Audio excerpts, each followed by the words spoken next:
Can I begin by welcoming Prime Minister Modi and his delegation here in Melbourne. Prime Minister Modi, you are a true friend of Australia, and it has been a great honour to host you for our annual Leaders Summit today. Australia and India are close partners and even closer friends. 6 years into our comprehensive strategic partnership, Australia's relationship with India has never been more consequential than it is today. Our partnership has never been stronger. We share a focus on deepening and diversifying the relationship between our countries so we can continue to grow from strength to strength. Today we have done exactly that across the breadth of our relationship.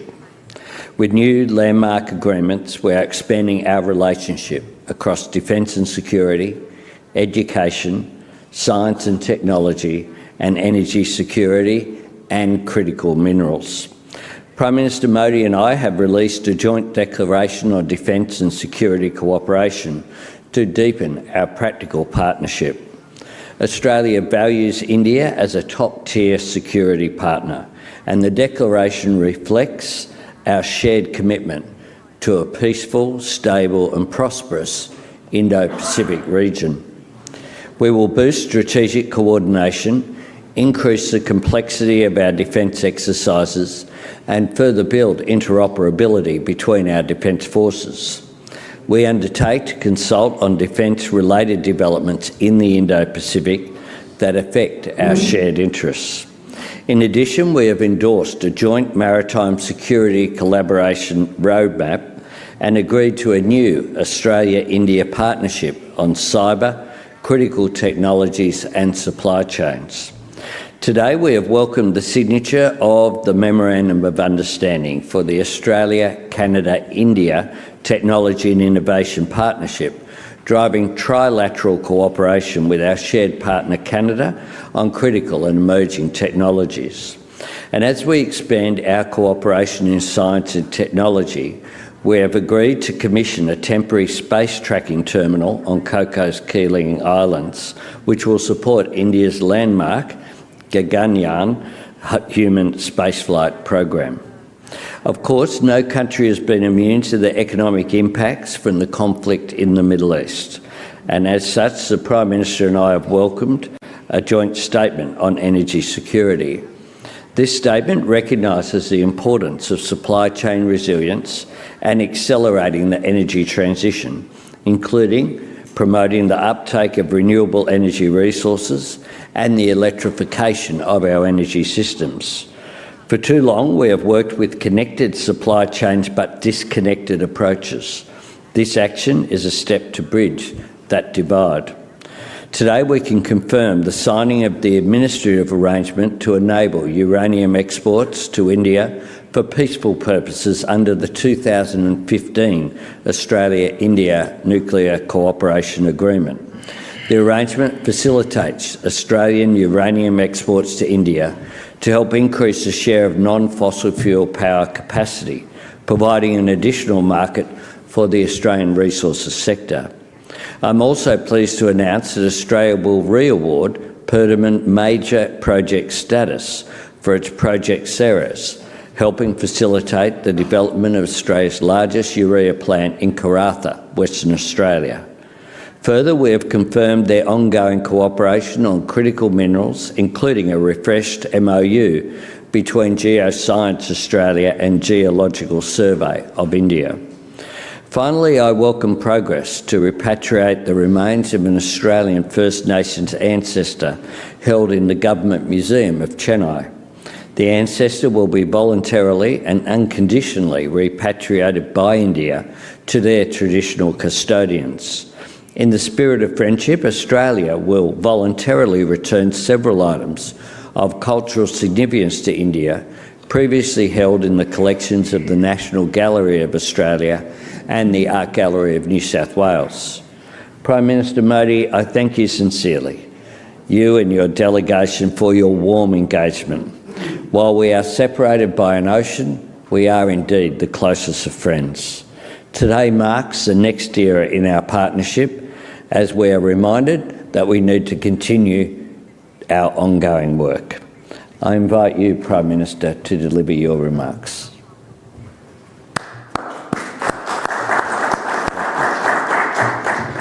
Thank you.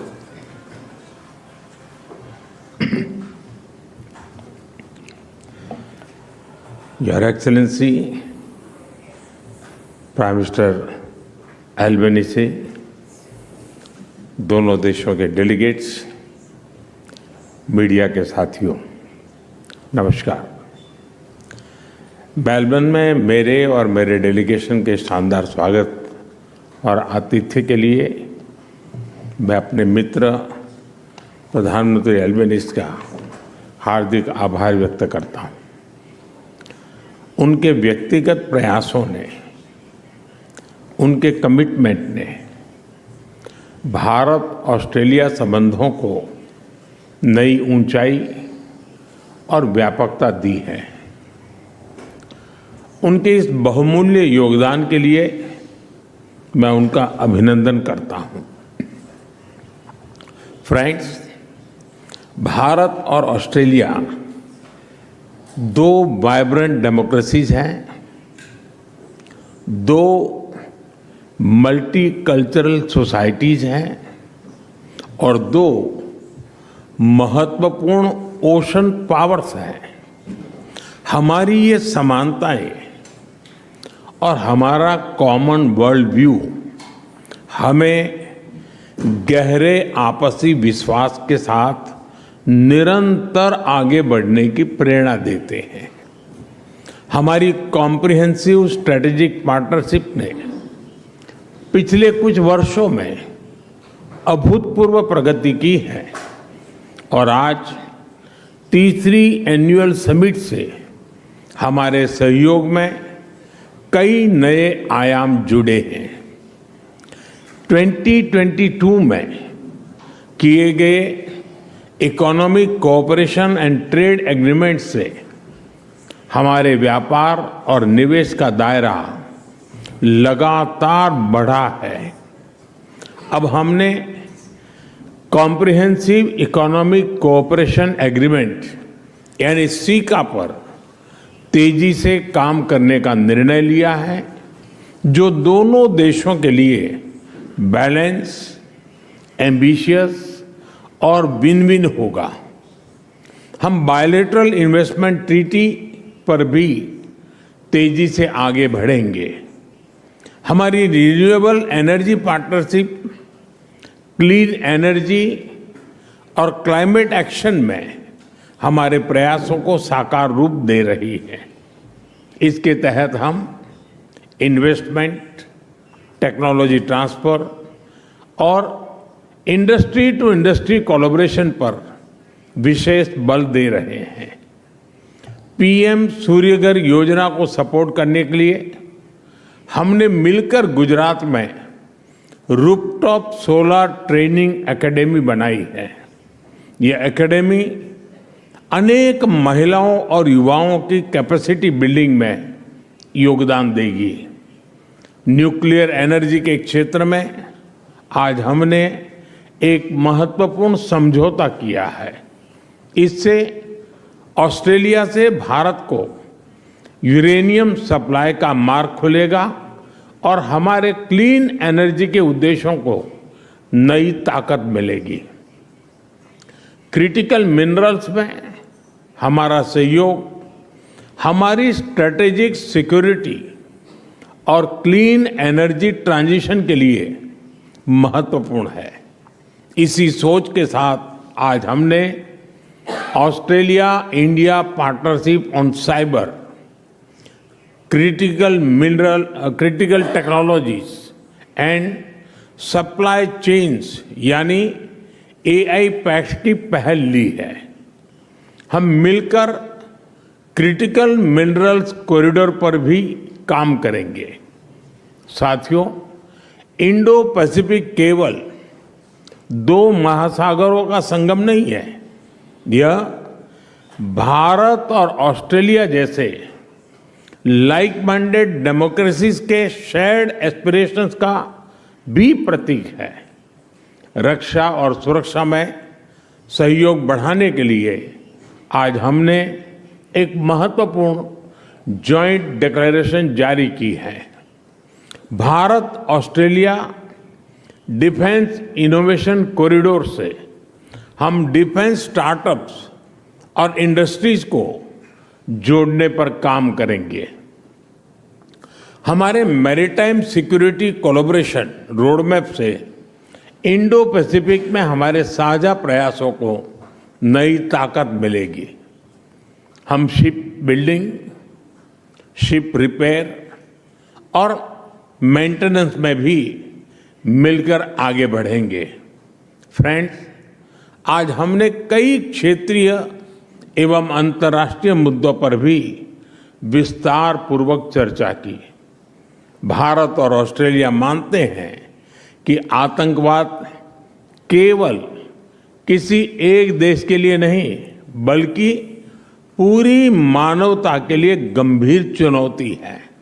इसलिए आतंकवाद के खिलाफ हमारी लड़ाई भी साझा है, हमारे संकल्प भी अटूट है और हमारा सहयोग भी लगातार मजबूत हो रहा है। हमारा यह भी मानना है कि विश्व के अनेक भागों में चल रहे तनावों और युद्धों का समाधान डायलॉग और डिप्लोमेसी से ही संभव है। पूरे इंडो पैसिफिक क्षेत्र में हम मिलकर peace, stability, freedom of navigation और रूल्स बेस्ड ऑर्डर को और मजबूत करेंगे। फ्रेंड्स, हमारे संबंधों की सबसे विशिष्ट ताकत हमारे पीपल टू पीपल टाइज है। भारतीय मूल के लोग ऑस्ट्रेलिया के आर्थिक और सामाजिक जीवन में सकारात्मक योगदान दे रहे हैं। ऑस्ट्रेलिया भारतीय छात्रों के लिए पसंदीदा डेस्टिनेशन रहा है। भारत में ऑस्ट्रेलियन यूनिवर्सिटीज के कैंपस खुलने से हमारी नॉलेज पार्टनरशिप में नया अध्याय जुड़ा है। हम दोनों देशों के बीच स्टूडेंट्स, प्रोफेशनल्स और टूरिस्ट के बीच आदान प्रदान बढ़ाने के लिए प्रयास करते रहेंगे। साथियों, आज जब हम दुनिया की स्पोर्टिंग कैपिटल मेलबर्न में है तो स्पोर्ट्स की बात न करना वैसा ही होगा जैसे क्रिकेट में टॉस के बाद मैच ही शुरू न करना। क्रिकेट भारत और ऑस्ट्रेलिया के रिश्तों की अपनी डिप्लोमेटिक लैंग्वेज है, इसलिए हमारी मीटिंग्स भी क्रिकेट जैसी लगती है। एजेंडा वनडे जैसा फोकस है, डिसीजन T20 जितने तेज है और पार्टनरशिप टेस्ट मैच जितनी लंबी और गहरी। आने वाले वर्षों में दोनों देशों में ओलंपिक्स और कॉमनवेल्थ गेम्स जैसे बड़े स्पोर्टिंग इवेंट्स आयोजित किए जाएंगे। इससे हमारा खेल सहयोग तो बढ़ेगा ही, स्पोर्ट्स इंफ्रास्ट्रक्चर में निवेश की भी अनेक संभावनाएं बनेगी। फ्रेंड, आज की हमारी चर्चा का भाव स्पष्ट रहा है। भारत और ऑस्ट्रेलिया की पार्टनरशिप केवल वर्तमान की नहीं, भविष्य की पार्टनरशिप भी है। हम हमारे साझा विजन पर मिलकर आगे बढ़ते रहेंगे।